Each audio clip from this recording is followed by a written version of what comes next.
Это новости экономики в прямом эфире. В студии работает Нургуяна Иванова.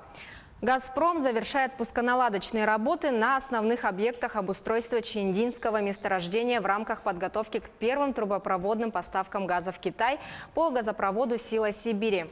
В частности, на месторождении закончено бурение 190 эксплуатационных газовых скважин.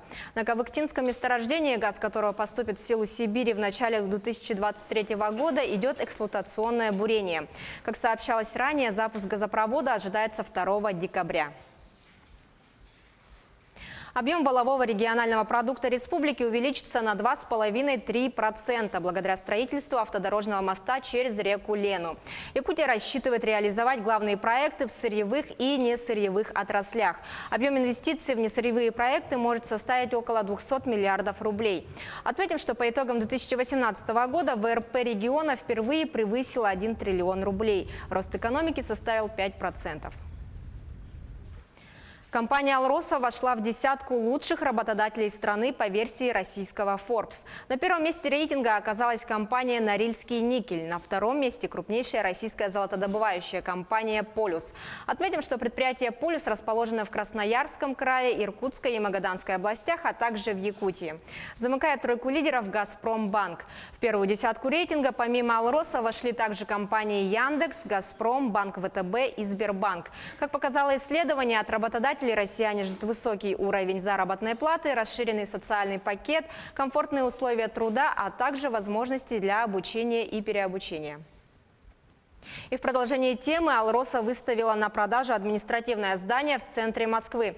Напомним, решение о включении здания в план отчуждения непрофильных активов было принято еще в 2018 году. После завершения подготовительных работ и рыночной оценки наблюдательный совет «Алроса» принял решение о продаже здания на открытом аукционе по цене не ниже рыночной. Отметим, что до переезда в новый офис там располагался московский аппарат управления «Алроса». Аукцион объявлен 15 ноября, заявки принимаются до 14 января 2020 года. Начальная цена актива установлена на уровне 1 миллиарда 85 миллионов 696 тысяч рублей. Участники программы «Земский учитель» в Якутии получат не 1 миллион рублей, как в центральной и западной частях страны, а 2 миллиона. Двойные выплаты для участников программы будут действовать во всех регионах Дальнего Востока. Новый федеральный проект стартует в России уже в 2020 году.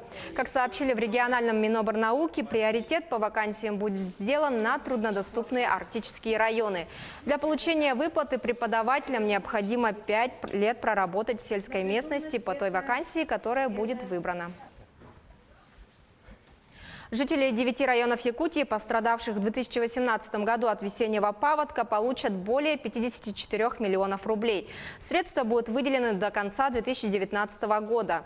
Выплаты получат пострадавшие от паводка жители Амгинского, Мегино-Кангаласского, Верхнеколымского, Татинского, Тампонского, Хангаласского, Устьянского, Среднеколымского и Усть-Майского районов.